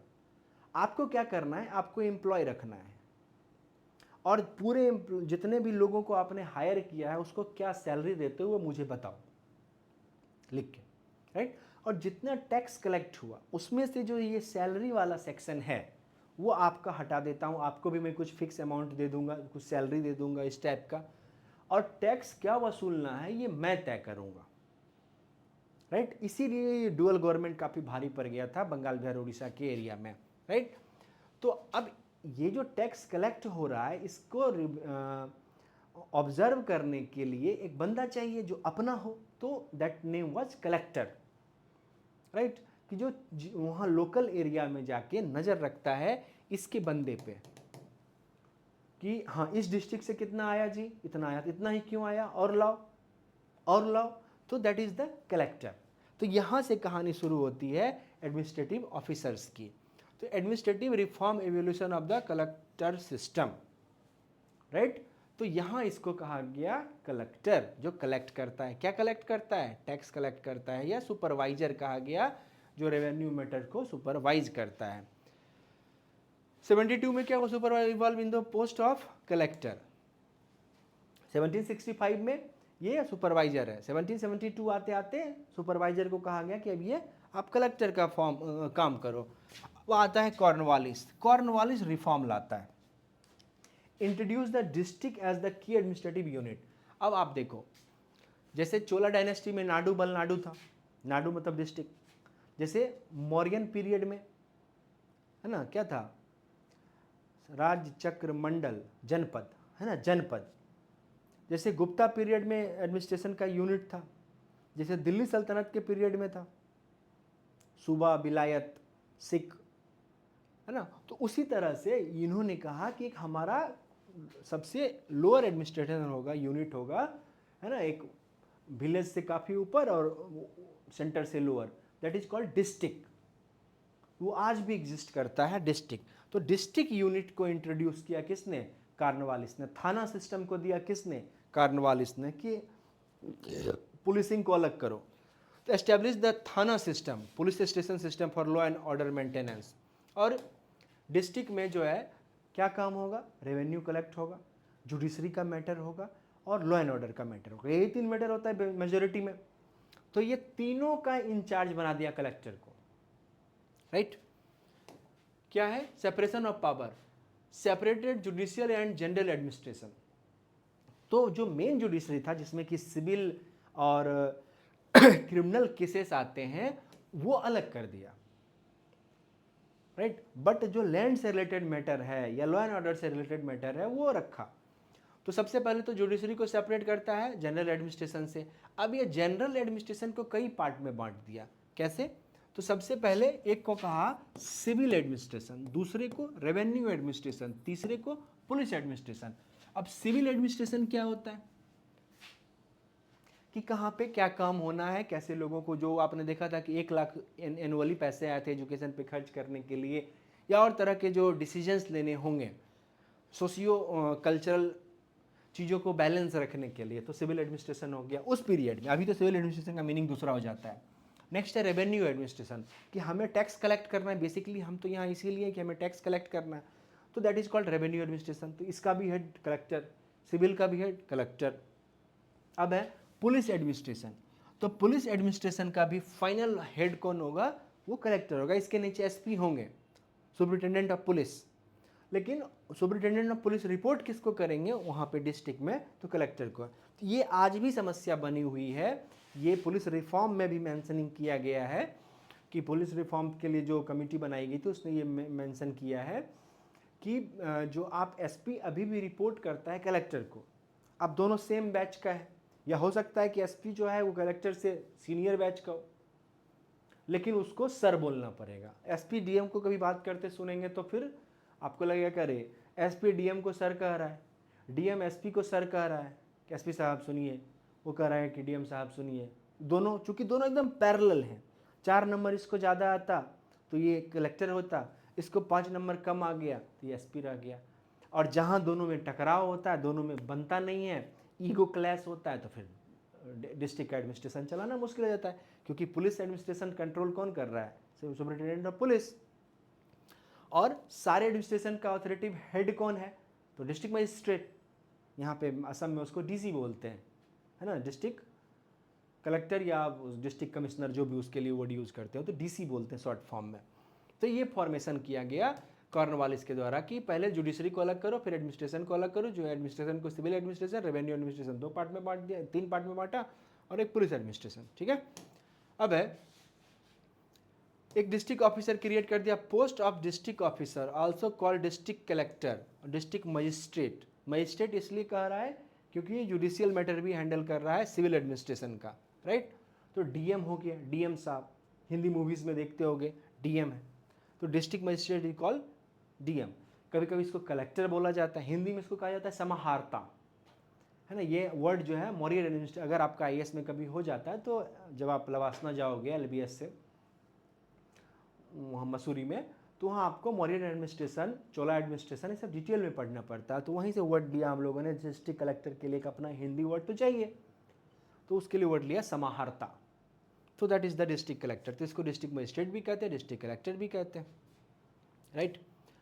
अब है known as the god of the district. अब ये लॉ एंड ऑर्डर का भी हेड है, रेवेन्यू का भी हेड है, सिविल एडमिनिस्ट्रेशन का भी हेड है। तो डीएम जो चाहेगा डिस्ट्रिक्ट में वो होगा। अगर डीएम चाहे किसी बड़े बंदे को डिस्ट्रिक्ट से उठा के बाहर फेंक देना है, चाहे वो कितना भी बड़ा हो, वो सिटिंग उस पीरियड में मिनिस्टर ही क्यों ना हो, तो डीएम ऐसा कर सकता है। एकदम चलता फिरता गॉड है ना। अगर आप कभी नहीं जानते हो, आपको मौका मिले तो 2-4 घंटे डीएम के साथ आप बिताएं तो आपको अंदाजा होगा कि वो बंदा कितना काम करता है। एनुअली एक डिस्ट्रिक्ट का डीएम 200 करोड़ पर ईयर के डेवलपमेंट और तमाम तरह के जो फाइनेंशियल फाइल्स होते हैं, तो पर ईयर 200 करोड़ का जो एक्सपेंस और सारी चीज़ों कलेक्टिवली जोड़ के इस इतने फाइल पे वो सिग्नेचर करता है कि इतने का बजट, मतलब हर डीएम साल में 200 करोड़ के खर्चे का हिसाब रखता है।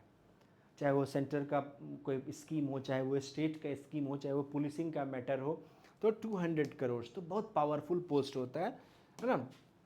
तो that is the god of district. अब यहाँ पे अलग अलग स्टेट ने अलग अलग काम अब किया है कि जो इससे डेवलपमेंट की जो वर्क है, जैसे गुजरात ने किया है और जगह पे हो रहा है, बिहार ने किया, शायद असम में भी है। एक को कहा गया डीडीसी, डिस्ट्रिक्ट डेवलपमेंट ऑफिसर, ये भी आईएएस ही होता है, और इसका भी बॉस होगा डीएम ही, लेकिन ये डीएम मॉनिटर करेगा। डिस्ट्रिक्ट में हर ऑफिसर का बॉस डीएम है, डीएम का बॉस कोई नहीं है उस डिस्ट्रिक्ट में, राइट। लेकिन डीडीसी गुजरात वगैरह ने क्या किया है कि एक ही डिस्ट्रिक्ट में 2 आईएएस भेज दिए हैं, एक डीडीसी है, एक डीएम है, डिस्ट्रिक्ट डेवलपमेंट कमिश्नर, है ना। तो ये क्या करता है, जितने भी डेवलपमेंट के काम है, कहाँ सड़क बन रहा है, नाला बन रहा है, कहाँ पैसा लगेगा, कहाँ नहीं लगेगा, सारा फाइल ये हैंडल करेगा। फाइनल सिग्नेचर सिर्फ डीएम के पास जाएगा। लेकिन और रेस्ट ऑफ स्टेट में क्या है कि वो सारे मैटर डीएम खुद ही हैंडल करेगा।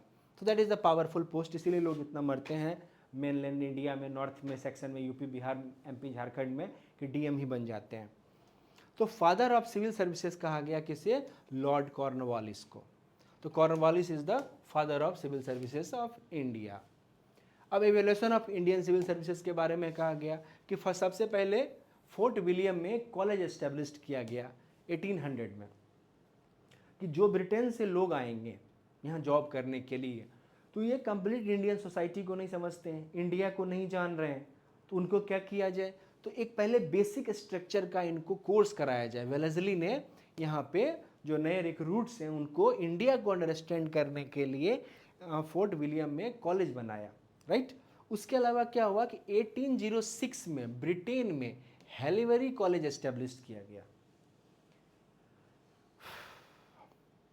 अभी एग्जामिनेशन से बहाली नहीं हो रही है, अभी नॉमिनेटेड बंदा है, लेकिन जिसको भी इंडिया जाना है तो पहले यहाँ आके कोर्स करो, समझो कि वहाँ का कल्चर क्या है, कैसे लोगों से डील करना है, सिचुएशन कैसे वहाँ पे चेंज होता है, क्लाइमेट किस फॉर्मेशन का है।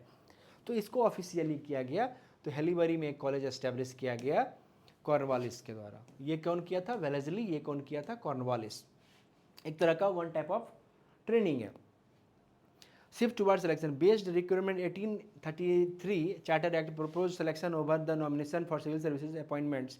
1853 charter introduce the merit based competitive examination with the English at the medium. और 19 से 23 लंदन में एग्जाम होगा 19 से 23, है ना।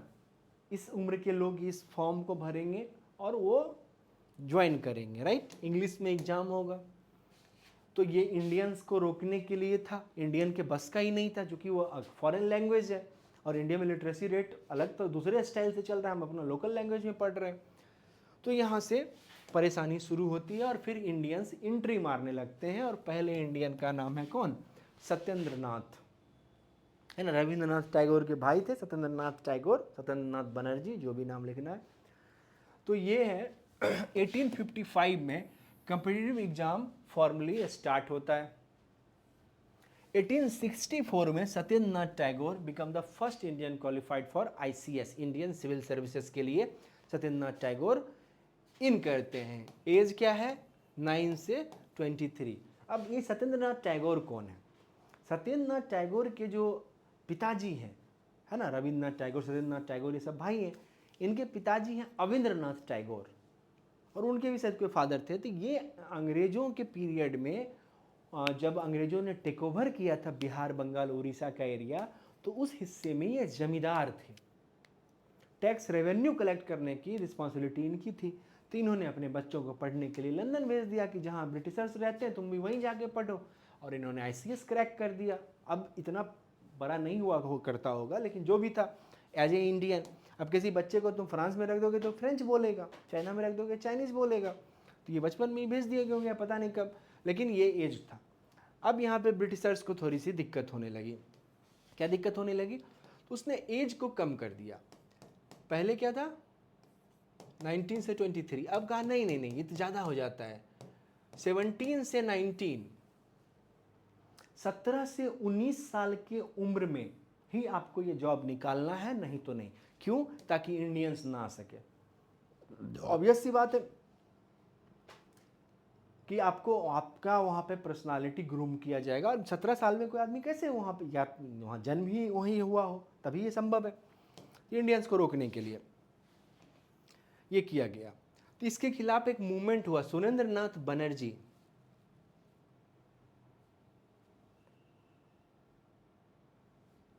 अच्छा, वो सत्येंद्र नाथ थे। अच्छा, ये सत्येंद्र नाथ थे, ये सुरेंद्र नाथ है, ये वाले हैं। तो सत्येंद्र नाथ टैगोर थे वो। तो सुरेंद्र नाथ बनर्जी जो है वो इस मैटर पर, चूंकि उनको लग गया 1877 में एज लिमिट को कम कर दिया गया, क्योंकि 1864 से इंडियन की एंट्री शुरू होती है, यहाँ तक आते हैं तो ढेर सारी एंट्री हो जाती है, राइट। तो इनको लगा क्या रही तो गड़बड़ है, इंडियंस इसमें घुस रहा है, इसको रोको। तो रोकने का एक ही तरीका था, 17 से 19 एज कर दिया गया। और सुरेंद्र नाथ बनर्जी ने एक मूवमेंट शुरू कर दिया अपना ICS की जॉब से रिजाइन करके, right. Indian civil services movement, Indian civil service movement पहला मूवमेंट है इंडिया का, है ना। इसके बाद ही सारे मूवमेंट्स हुए हैं पॉलिटिकली।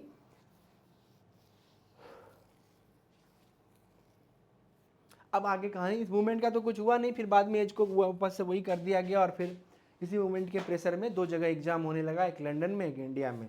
एक एचिंसन कमीशन आया था 1886 में। एचिंसन कमीशन ने कहा नहीं ऐसे नहीं, इसको ऐसे करो, क्या कि दो सेक्शन में बांट दो, आईएएस और PCS, state public service commission, एक आईसीएस है। तो इंडियन सिविल सर्विसेज आईसीएस और स्टैट्यूटरी सिविल सर्विसेज एससीएस, कि प्रोविंस का जो एडमिनिस्ट्रेशन हैंडल करेगा वो डायरेक्ट डीएम वगैरह नहीं होगा, उसके नीचे का बड़ा अधिकारी होगा, उसको एससीएस कहा गया, राइट। तो आईसीएस और एससीएस दो फॉर्मेशन हो गया।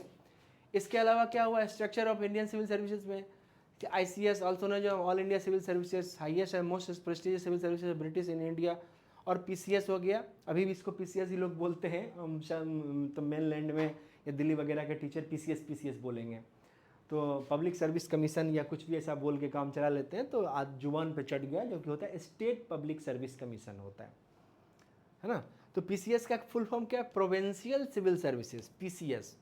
तो जो लोअर लेवल पे होगा एसडीएम वगैरह बनेगा, manage provincial level of governance. अब क्या किया गया और आगे इसको भी पार्टीशन कर दो, जो क्लर्कियल ग्रेड है इसको दो पार्ट में बांट गया, सबऑर्डिनेट सर्विसेज को टू पार्ट्स में बांटा गया, अपर सबऑर्डिनेट और लोअर सबऑर्डिनेट, राइट।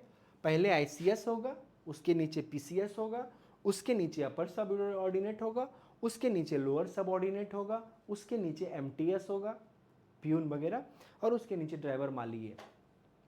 इसी को अभी यूडीसी बोलते हैं, एसएससी का एग्जाम, अपर डिविजनल क्लर्क, और इसको एलडीसी बोलते हैं, लोअर डिविजनल क्लर्क, राइट। तो एसएससी के थ्रू होता है ये सब, upper divisional clerk, UDC, lower divisional clerk, LDC, और MTS, multitasking staff, that is MTS. तो ये कुछ एग्जाम होता है, फिर उसके नीचे तो कांस्टेबल और ये सब आ जाता है। This administration continued until Indian independence, है ना। तो ये इंडिया के इंडिपेंडेंस तक अभी तक चलता रहा, राइट। तो ये पूरी कहानी है आपकी 1773 से लेके 1787 से पहले तक। 87 में जब रिवोल्ट हो जाएगा उसके बाद कहानी में चेंज आ जाएगा, ठीक है। अब आते हैं initial phase of land revenue collection. What is the land revenue collection? तो हमने देखा कि एग्रीमेंट ट्रीटी ऑफ इलाहाबाद 1764 के बाद एक ट्रीटी ऑफ इलाहाबाद हुई, जिसमें बंगाल, बिहार, उड़ीसा से लैंड कलेक्ट करने की रिस्पॉन्सिबिलिटी की, ये रेवेन्यू कलेक्ट करने की रिस्पॉन्सिबिलिटी दे दी गई ब्रिटिशर्स को। और फिर सितावराय रजा खां वाली पूरी कहानी हम लोगों ने देखी। तो यहाँ से ब्रिटिशर्स अपना एक लैंड रेवेन्यू सिस्टम हमें देते हैं। इसके तीन नाम हैं, चूँकि तीन प्रोविंस थे पहले, Bombay presidency, Bengal presidency, right, और इधर महाराष्ट्र और यहाँ चेन्नई वगैरह, पंजाब और चेन्नई वगैरह के एरिया में, राइट। तो तीन तरह के रेवेन्यू सिस्टम इमर्ज होते हैं, जमींदारी सिस्टम, रैयतवारी सिस्टम और महालवारी सिस्टम। अब है कि पहले रेवेन्यू कैसे लिया जाता था। तो पहले रेवेन्यू में आपने देखा कि मुगल काल में आया क्या, मनसबदारी सिस्टम, है ना। मनसबदार एक पर्टिकुलर एरिया का जो है रेवेन्यू कलेक्ट करेगा, वो उसका होगा। तो रेवेन्यू कलेक्ट करने की जिम्मेदारी किसको दी गई, जमींदार को। अब यहाँ पे ये भी अपना मेजोरिटी में जमींदारी सिस्टम लेके आता है, राइट। तो सबसे पहले अंग्रेजों ने क्या किया कि जो मुगल के जितने भी जमींदार थे उनसे सारे प्रॉपर्टी छीन लिए कि आपको अब ये काम नहीं करना है, निकलो यहाँ से, दफाओ, मैं अपना बंदा लाऊंगा। और यही जो जमींदारी सिस्टम है और ये जो लोकल सपोर्ट था मुगलों, ये ब्रिटिशर्स का, ये इनको लॉन्गिविटी दिया। अगर ये नहीं सिस्टम होता तो मुगल इतने लॉन्ग पीरियड तक, क्योंकि जो आप देखो मेन लैंड का एरिया है, यूपी, बिहार, बंगाल, उड़ीसा, बांग्लादेश, असम, है ना, ये पूरा जो मेन लैंड है, सबसे ज़्यादा फर्टाइल लैंड है। तो यहाँ पूरा जमींदारी सिस्टम चल रहा है ना। रैयतवारी सिस्टम बम्बई में चल रहा है, रैयतवारी समझाऊंगा आगे क्या होता है, महालवारी भी समझाऊंगा कि आगे क्या होता है। तो तीन formation of land revenue system आया, जमींदारी, रैयतवारी और महालवारी। जमींदारी मतलब होता है कि एक देखो बॉस कौन है, बॉस है ईस्ट इंडिया कंपनी, और टैक्स किसको देना है, तो टैक्स देना है फार्मर को। बीच में कौन होगा, तो बीच में होगा जमींदार, जो आपसे टैक्स घसीट के वसूलेगा, मार पीट करके आपसे लेगा और अपने बॉस को सारा टैक्स दे देगा कि बॉस टैक्स आ गया। अब इससे क्या होगा? तो इससे ये होगा कि ईस्ट इंडिया कंपनी से आपकी मुलाकात हुई नहीं। आपके लिए बुरा कौन है? जमींदार। लेकिन जमींदार के ऊपर प्रेशर किसका है? ईस्ट इंडिया कंपनी का। लेकिन ईस्ट इंडिया कंपनी को आप देख भी नहीं पा रहे हो, राइट? तो ये पूरी कहानी यहाँ से शुरू होती है। तो दैट इज जमींदारी सिस्टम। अब इससे अलग रैयतवारी क्या है? रैयत मतलब होता है किसान, है ना, मतलब फार्मर्स। यहाँ पे मिडिल मैन को हटा दिया गया कि डायरेक्ट आप मुझे टैक्स दो, है ना। हर किसान के पास जितनी ज़मीन है उस ज़मीन को हम टैक्स जितना उसका होगा बता देंगे आपको कितना टैक्स देना, आप सीधे जाओ मेरा टैक्स दो। That is ryotwari system, direct किसान टू ईस्ट इंडिया कंपनी। तीसरा आपका है महालवारी सिस्टम। तो सबसे नीचे कौन है? किसान। तो हर किसान को बता दिया जाएगा कि आपके ऊपर कितना टैक्स लगेगा, ठीक। लेकिन मैं टैक्स नहीं लूँगा, मैं टैक्स लूँगा कलेक्टिवली, कि आप पूरे गांव में, एक विलेज में मुझे इतने पैसे चाहिए और ईस्ट इंडिया कंपनी यहाँ है। अब आप लोग आपस में देख लो कि कौन कितना दे रहा है, कौन कितना नहीं दे रहा है। तो कलेक्टिवली आप लोग को इकट्ठा करना है, इसकी रिस्पॉन्सिबिलिटी, नहीं तो पनिशमेंट फिर इस पूरे गांव को मिलेगा, है ना। तो देना किसान को है, ले ईस्ट इंडिया कंपनी रहा है, लेकिन कलेक्टिवली लेगा, इंडिविजुअल नहीं लेगा। रैयतवारी में इंडिविजुअली टैक्स कलेक्ट हो रहा है, जमींदारी में एक बिचौलिया सिस्टम है, एक मिडिल मैन है, और महालवारी में कलेक्टिवली टैक्स लिया जाएगा, इंडिविजुअली लगाया जाएगा, कलेक्टिवली वसूला जाएगा, राइट।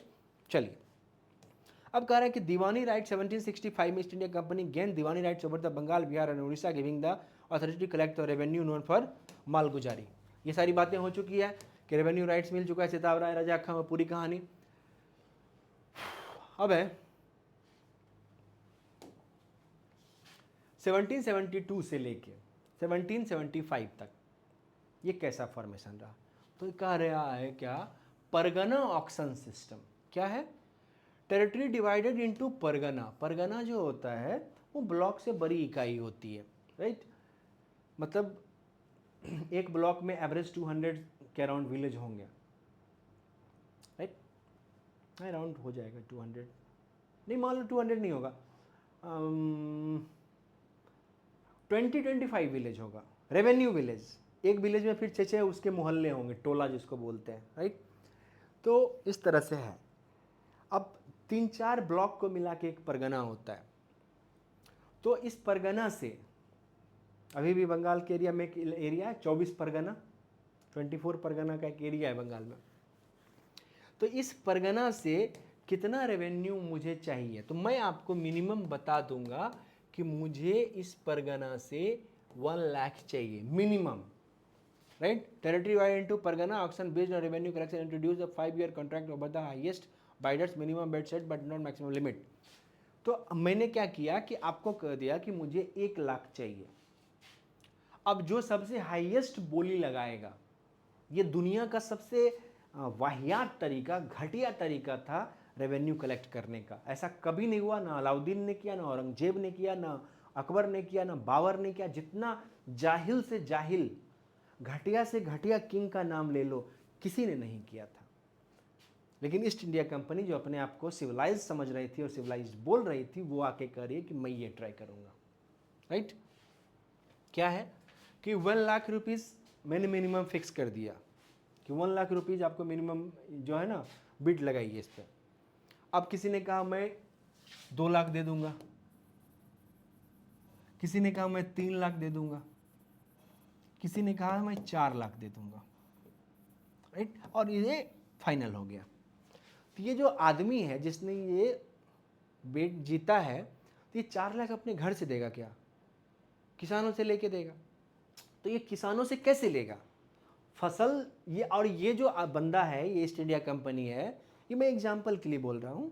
तो ईस्ट इंडिया कंपनी है, इसने अपने कैलकुलेशन से 1 लाख मैक्सिमम ऑलरेडी पहले से लिख के रखा था। यहाँ से टोटल कनेक्शन मुगल काल में होता था मान लो 50,000, तो उसके बावजूद ईस्ट इंडिया कंपनी ने 1 लाख लिख के रखा है और किसी ने इसे 4 लाख में लिया है। तो ये कैसे होगा? टैक्स का कलेक्शन कैसे होगा? जबरदस्ती। ज़मीन छीन लेंगे, गाय उसका जानवर बेच देंगे, उसके घर से लोगों को अरेस्ट कर लेंगे, क्योंकि लॉ एंड ऑर्डर भी इसके पास है और इसके कारण फेमाइन पड़ा, है ना। और फिर देखिए कि बहुत सारे लोग मारे गए। Result system fail due to the corruption, over bidding and revenue exploitations, right. आपने तो बोल दिया कि 4 लाख दूंगा, लेकिन वो टेक्निकली संभव ही नहीं था, तो ओवर बाइड कर गया, करप्शन है। लोकल जो ईस्ट इंडिया कंपनी के जितने भी वर्कर्स हैं, कर्मचारी हैं, वो तो करप्शन करने के लिए बैठे हुए ही हैं, तो वो टैक्स कलेक्ट नहीं हो पाया उस लेवल से। तो अगला एक्सपेरिमेंट किया गया कब? 1777 में वारेन हेस्टिंग। वारेन हेस्टिंग ने क्या कहा, नहीं नहीं ये गड़बड़ है, आप एनुअल करो, इंट्रोड्यूस एनुअल रेवेन्यू सेटलमेंट्स।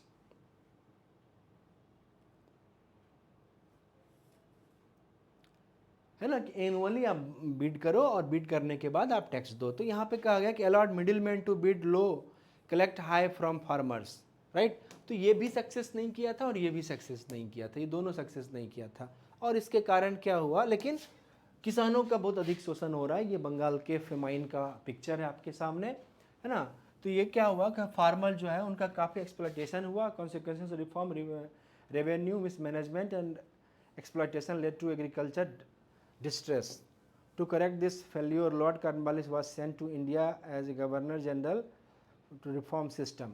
तो इसीलिए कॉर्नवालिस को यहाँ पे भेजा गया था कि भाई हमारे यहाँ पे, इसलिए कॉर्नवालिस इतना एटीट्यूड दे रहा था, राइट।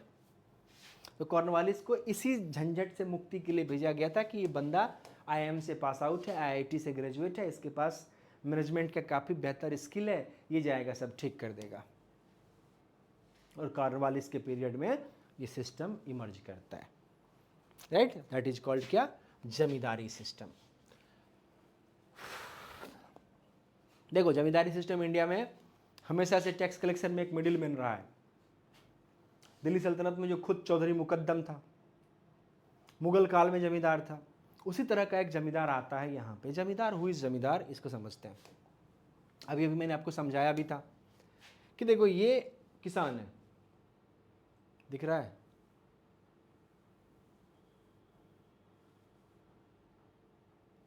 अब तो दिखना चाहिए। किसान को टैक्स देना है, लेकिन टैक्स लेगा कौन, जमींदार। और जमींदार इस टैक्स को कलेक्ट करके बॉस को दे देगा कि बॉस टैक्स आदा जाइए, ये रहा आपका टैक्स। ईस्ट इंडिया कंपनी को प्रेशर डालना होगा तो किस पे डालेगा, जमींदार पे। जमींदार की लॉयल्टी किसके लिए होगी, क्योंकि ये जमींदार पहले से नहीं है, ऐसा नहीं कि मुगल पीरियड में भी ये जो बंदा था। जैसे कि फॉर एग्जांपल मैं आपको समझाऊं,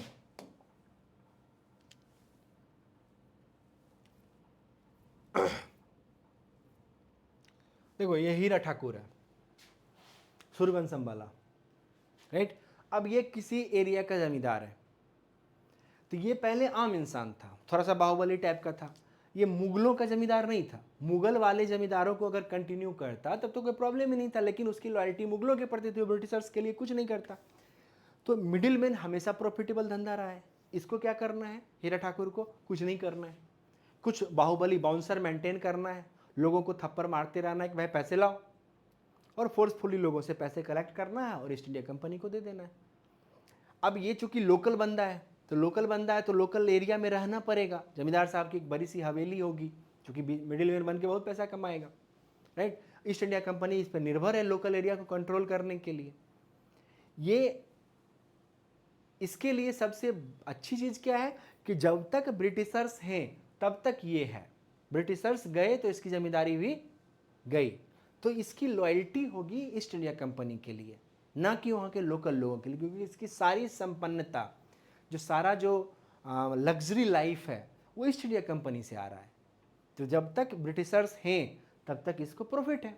ब्रिटिशर्स चले जाएंगे, जैसे मुगलों के साथ था कि जब तक मुगल थे तो मुगल के जो जमींदार हैं तब तक वो एंजॉय किए, मुगल गए तो उनके जमींदार को ईस्ट इंडिया कंपनी ने भगा दिया, इसका लाया, नए बंदे को लाया। तो इसकी पूरी लॉयल्टी रहेगी ईस्ट इंडिया कंपनी के लिए। यहाँ से ये लोगों से, लोकल लोगों से टैक्स वसूलेगा और ईस्ट इंडिया कंपनी को देगा। इसको कोई मतलब नहीं है तुम मरना है मर जाओ, जीना है जी जाओ, जाके बोलो ईस्ट इंडिया कंपनी को टैक्स कम करे, मुझे कोई लेना देना नहीं है। तो पूरा इसका काम है टैक्स कलेक्ट करना, बाउंसर वाला काम। 10 20 50 लड़का रखे हुए हैं जो पीट पीट के पैसे कलेक्ट करता है, इसको बैठ के अपना कोठे पे जाएगा, तवायफों के यहाँ जाके गाने सुनेगा, मुजरा देखेगा, देवदास जैसी मूवी बनेगी उस पर। दैट इज़ द जमींदार। एकदम लग्जरी लाइफ जीना है, करना कुछ नहीं है। तो दैट इज जमींदारी सिस्टम। तो ये है land revenue settlement where company held overall ownership, farmer were land cultivated but not true owners, है ना। आप एग्रीकल्चर कर सकते हो बट आप ट्रू ओनर्स नहीं हो। Zamindar acted as intermediaries between farmer and company, सारी बातें मैंने बता दी कि मीडिएटर है, प्रपोज बाय जॉन सोर। जमींदारी सिस्टम को किसने प्रपोज किया था? जॉन सोर ने। Implemented by Lord Cornwallis, implement किसने किया था? लॉर्ड कॉर्नवालिस ने। Timeline and implementation introduce in Bihar 1789, Bengal और उड़ीसा 1719 और मेड परमानेंट इन 1793, राइट। ये एरिया जो है अभी बता दिया। इसको जमींदारी सिस्टम को ही कहते हैं परमानेंट सेटलमेंट सिस्टम, राइट। तो ये जॉन सोर लेके आया, लॉर्ड कॉर्नवालिस इसको इम्प्लीमेंट करवाता है 1789 में बिहार में, बंगाल और उड़ीसा। जो बंगाल बोल रहा हूँ तो उसमें बांग्लादेश और असम इंक्लूडेड है।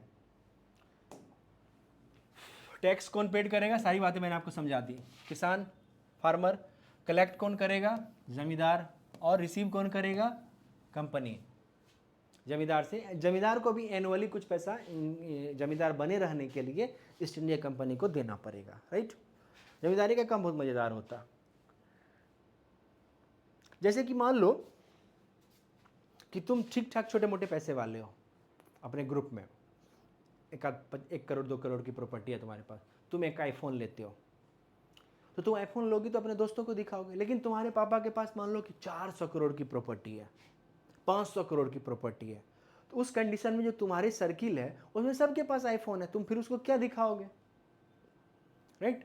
तो ये जमींदार वो है कि पहले वो आम इंसान था, लोकल था, बाद में ये पैसे वाला हो गया तो लोकल में पूरा अपना रौब झाड़ेगा। इसलिए देखोगे कि जो बड़े कैबिनेट मिनिस्टर्स होते हैं उनका उतना भौकाल नहीं होता, लेकिन छोटे भैया जो ये यूट्यूबर टाइप का वो होता है, छपरी टाइप का जो एक्टिविटी करता है या बाहुबली बनने की कोशिश करता है कि I am the king of this area, वो पूरा रील्स बनाएगा, एटीट्यूड में चलेगा कि तुम पहचान रहे हो मुझे, मैं कौन हूँ। और जिसको पूरा भारत पहचानता है वो कभी नहीं बोलेगा कि मैं कौन हूँ। तो फ्यूचर जो initially form 10 years later made permanent, 10 साल के लिए zamindar fix company to collect tax but we are not actual land owners. हाँ, ये बात जान लो कि ये जो एरिया है, ये जो किसान खेती करते हैं, इसका मालिक ये नहीं है। तो फिर ये मालिक बना कैसे? अब क्या हुआ कि धीरे धीरे जमींदार के पास जब पैसा होता चला गया ईस्ट इंडिया कंपनी के पीरियड में, तो इसने भी क्या किया कि कुछ खेत खरीदने शुरू कर दिए लोकल किसानों से औने पौने दाम पे, राइट। और ये भी एक छोटा मोटा जमींदार हो गया, मान लो 10,000 एकड़ ले लिया मैंने किसी इधर उधर जुगाड़ करके, और वहाँ पे स्टाफ रख के खेती करवा रहा हूँ, टैक्स तो मुझे ही सबसे लेना है, मैं भी अपना वाला टैक्स गवर्नमेंट को जाके दे आऊँगा। लेकिन जब देश आज़ाद हुआ तो यही बहुत लैंडलॉर्ड, बहुत बड़ा पावरफुल पर्सनालिटी हो गया। Zamindar could sell mortgage and transfer their zamindari. हाँ, एक चीज़ और है कि जो जमींदार है, ये जो टैक्स कलेक्शन की रिस्पॉन्सिबिलिटी है, ये रिस्पॉन्सिबिलिटी किसी को भी दे सकता है, अपने बेटे को दे सकता है, अपने दामाद को दे सकता है, या इसको बेच सकता है अपने किसी दोस्त किसी भी के यहाँ भी कि भाई मैं इस इलाके का जमींदार हूँ, मुझे 50 लाख दे दो, मैं ये जमींदारी तुमको दे दूंगा। ये मैंने पहले भी शायद आपको बताया था। तो ये वो कर सकता है ना, बंटवारा कर सकता है अपने बेटों में। इसको जमींदार को क्या मिलेगा बदले में कि पूरे टैक्स कलेक्शन का एक परसेंटेज इसे मिलेगा, जो मुगल पीरियड में मिलता था। अब जमींदार को कोई मैटर नहीं है, ईस्ट इंडिया कंपनी के बारे में कहा जा रहा है कि कोई इंटरफेयर नहीं करेगा कि जमींदार कितना वसूलता और कैसे वसूलेगा। जितना वो लाएगा पैसे को इकट्ठा करके, उसका 1/11 या 10th परसेंटेज जो है जमींदार को मिल जाएगा, राइट। तो दैट इज द पॉइंट कि जमींदार collect the form of farmers, तो जितना भी ये कलेक्ट करके लाएगा वो मिलेगा किसको? उसका सम परसेंटेज जमींदार को मिल जाएगा। अब ये तो कंप्लीट शोषण हो गया, क्योंकि जमींदार तो चाहेगा कि जितना ज़्यादा से ज़्यादा आए, है ना, ताकि उसका ज़्यादा परसेंटेज बने। Benefit of the company by creating the loyal जमींदार क्लास, ये मैंने आपको समझा ही दिया, क्योंकि इसकी लॉयल्टी किसके प्रति होगी? ईस्ट इंडिया कंपनी के लिए। जमींदार बिकम द पावरफुल लैंडलॉर्ड्स, और ये उस एरिया में पावरफुल पर्सनालिटी हो गया। Habit taxation risk of land losses, किसानों के लिए ये हो गया कि या तो टैक्स दो, नहीं दोगे टैक्स तो ज़मीन छोड़ो, है ना, उस ज़मीन को मैं आपको टेक ओवर कर लूँगा, आपको पेनल्टी लगाऊंगा। Loss for companies in long term, increase tax over time, increase tax over time. The company did not make any direct agreement with the wealthy farmers, leaving them at the mercy of landlords. No consideration was given to natural disaster within this system. वही सारी बातें हैं जो होता है कि कोई भी एनुअल डिजास्टर आ गया, मान लो बाढ़ आ गई, बारिश नहीं हुआ, तो इसको कोई लेना देना नहीं है। ये बंदा आपसे टैक्स वसूलेगा तो वसूलेगा, आपको खेत बेच के देना है जैसे देना है, आपके लिए कोई मर्जी नहीं है। ईस्ट इंडिया कंपनी को कोई लेना देना नहीं है। आप जानो और आपका जमींदार जाने कि ये काम कैसे होता है। ठीक है, तो ये पूरा हो गया जमींदारी सिस्टम। हाँ, थैंक गॉड, ये अच्छी बात है कि उस सिस्टम से अच्छा है ये वाला रैयतवारी सिस्टम, क्योंकि इसमें मिडिल मैन नहीं है। जहाँ भी किसी भी मैटर में मिडिल मैन होगा वो गड़बड़ करेगा। जैसे कि भगवान के पास बात करने जाते हो, पूजा करने जाते हो, वो एक मिडिल मैन है पुजारी, वो बीच में अपना कट मांगने लगता है, प्रसाद चढ़ाओ, दक्षिणा दो, ये करो वो करो, तो मिडिल मैन हमेशा सरदर्द होता है। किसी को ज़मीन खरीदना है, किसी को ज़मीन बेचना है, तो आप जाओ बेच दो, वो ले लेगा। बट इसमें मिडिल मैन आ जाता है कि मैं बिकवा दूंगा, महंगे पे बिकवा दूंगा, तो अपना कमीशन खा जाएगा। जो खरीद रहा है उसको भी महंगा मिल रहा है और जो बेच रहा है उसको थोड़ा रुपया ज़्यादा मिल रहा है। That is the point. अब है रैयतवारी सिस्टम। तो रैयतवारी सिस्टम जो है महाराष्ट्र, बॉम्बे के उसके सराउंडिंग एरिया में ये था। क्या है, थॉमस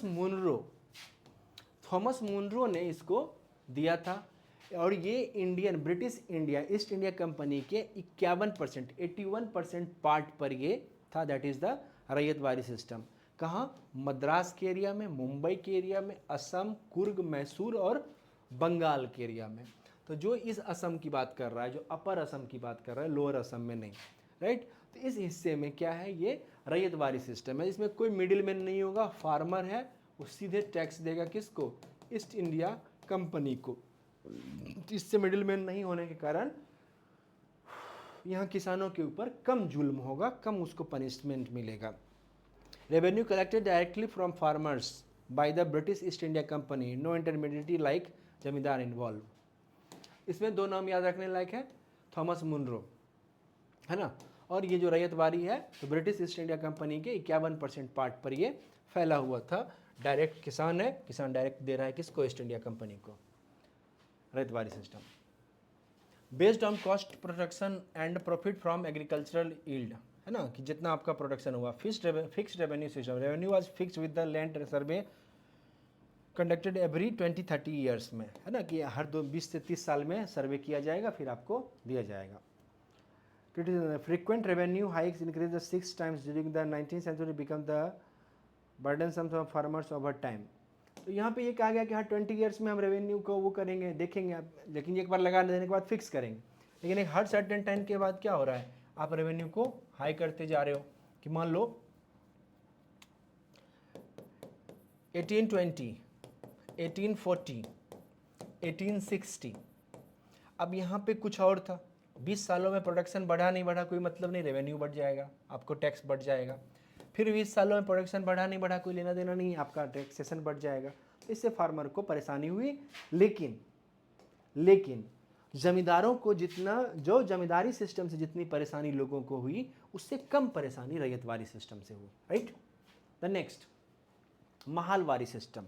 महालवारी सिस्टम पंजाब और उसके एरिया में लगा हुआ था। कहाँ कहाँ, अवध मतलब यूपी, मध्य प्रदेश, तो मध्य प्रदेश का हिस्सा, right, Punjab, Haryana and north west India, मतलब इस सेक्शन में महालवारी सिस्टम है। 30%, तो 30 और 51 कितना हो गया, 81, तो लगभग 19% के हिस्से में जमींदारी सिस्टम था। महालवारी सिस्टम भी बिल्कुल रैयतवारी जैसा ही है, बस थोड़ा सा इसमें फॉर्मेशन में अंतर है। क्या अंतर है इसको देख लेते हैं। मार्टिन बर्ड इसको ऑर्गेनाइज करता है, इंट्रोड्यूस करता है अराउंड 1813 में, और वेलेस्ली इसको डेवलप करता है, और डलहौजी इसको कंटिन्यू कर देता है। 3 नाम आ गया, मार्टिन बर्ड, वेलेस्ली और डलहौजी। कहाँ कहाँ पे था, तो वेस्टर्न यूपी में, लखनऊ के आसपास, अवध का एरिया, मध्य प्रदेश का एरिया, पंजाब के एरिया में, हरियाणा, पंजाब मतलब पाकिस्तानी और इंडियन दोनों पंजाब, हरियाणा और north west India. North west India मतलब गुजरात और राजस्थान के एरिया में, है ना। तो ये टोटल ईस्ट इंडिया कंपनी के कवर्ड पार्ट का 30% जो था वो महलवारी सिस्टम था। इसमें टैक्स लगेगा किसान पे, लेकिन वो इकट्ठा कलेक्टिवली पूरा गांव मिलके, इसीलिए मैंने ये लगान वाली पिक्चर लगाई है कि दुगुना लगान देना होगा। हर इंडिविजुअल को टैक्स देना है, लेकिन इसको टैक्स कैसे देना है? कलेक्टिवली। इसको इकट्ठा पैसा जमा करके भेजना होगा।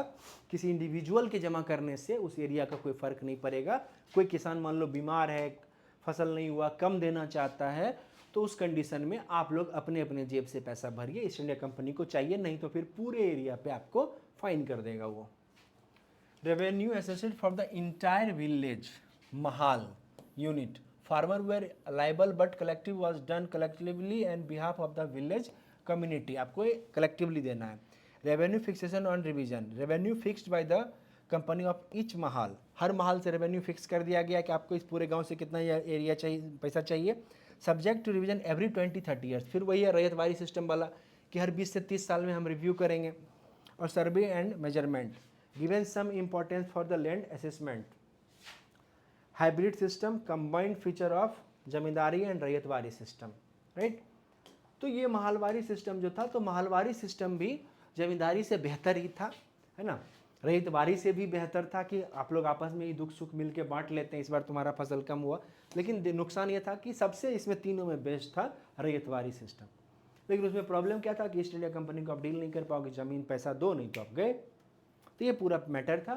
3 सिस्टम लैंड रेवेन्यू कलेक्शन में आ गया, जमींदारी, रैयतवारी और महलवारी, ठीक है। इसके अलावा हम लोगों ने चार्टर एक्ट देखा कि 1773 का चार्टर एक्ट देखा,